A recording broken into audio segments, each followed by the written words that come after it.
नमस्कार, श्री स्वामी समर्थ. मी अर्चना आणि तुम्ही पाहत आहेत स्वामी भक्ती मराठी. मित्रांनो, 5 डिसेंबर 2023ला आहे कालभैरव जयंती. तर या दिवशी आपल्याला काही सेवा व काही उपाय करायचे आहेत. तर काही सेवा किंवा उपाय जरी या दिवशी तुम्ही केले नाही तरीही काही गोष्टींची काळजी आपल्याला या दिवशी घ्यायची आहे. तर कोणत्या गोष्टींची काळजी घ्यायची आहे व कोणते उपाय आणि कोणत्या सेवा आपल्याला या दिवशी करायची आहे, तर याची संपूर्ण माहिती आपण या व्हिडिओमध्ये बघणार आहोत. तर संपूर्ण व्हिडिओ बघा आणि जे कोणी नवीन असेल या चॅनलवरती तर सबस्क्राईब करा. तर कालभैरव जयंती ही खूप शुभ मानली जाते. तर हा दिवस खूप शुभ असतो. तर त्यामुळे या दिवशी आपल्याला सेवा व उपाय केले तर काही गोष्टींची काळजीही घ्यायची आहे.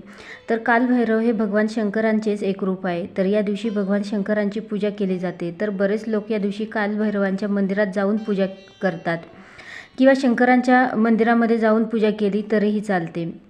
तर कालभैरवनाथ हे केवळ उपासनेने प्रसन्न होऊन सुख समृद्धी आपल्या आयुष्यात देत नाही, तर ते आपल्या जीवनातील भीती, निराशा, दुःख, संकट हे सुद्धा दूर करत असतात. तर कालभैरव हे अतिशय रुद्र देवता आहे. त्यामुळे काही गोष्टींचे पालन हे आपल्याला करायचे असते.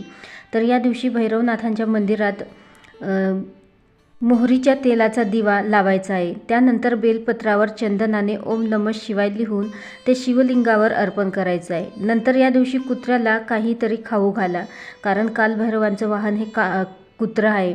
आणि शक्यतो जर तुम्हाला या दिवशी काळं कुत्रं दिसलं तर अवश्य त्याला काहीतरी खाऊ घाला.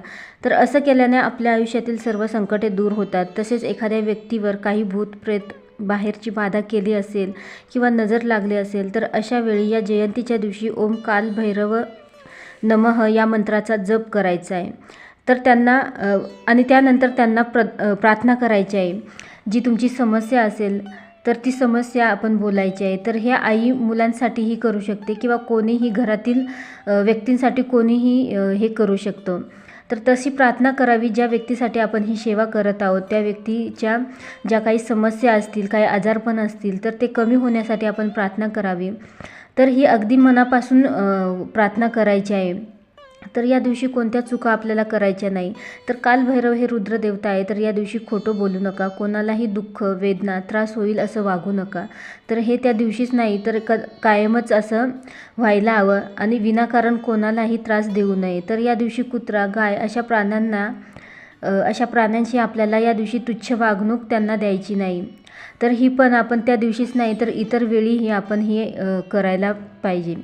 पण कालभैरव जयंतीच्या दिवशी चुकूनही हे करू नका. तर या दिवशी जर कुत्रं तुमच्या दारामध्ये आलं तर त्याला काहीतरी खायला घाला. तर कालभैरव हे चांगल्याला चांगलं व वाईटाला वाईट असे असतात. तर या दिवशी तुमच्याजवळ कालभैरवांचं मंदिर असेल तर तिथे जाऊन पूजा करू शकता आणि नसेल तर शंकरांच्या मंदिरात जाऊनही तुम्ही पिंडीचीही तुम्ही पूजा करू शकता. तसेच त्यांच्यासमोर 4 मुखी एक दिवा लावा. तर बघा, जर तुम्हाला जमेल तर तुम्ही कणकेचा दिवा हा बनवा किंवा मातीचा दिवा घेतला तरीही चालेल. पण त्याच्यामध्ये तुम्ही 4 वातींचा हा दिवा बनवायचा आहे आणि त्यामध्ये तुम्ही तिळाचं तेल टाकायचं आहे. तर या दिवशी त्यांना उडीद डाळ, पान, जिलेबी, नारळ, फुले तर हेही अर्पण करायचे आहे, म्हणजे याचा नैवेद्य दाखवायचा आहे.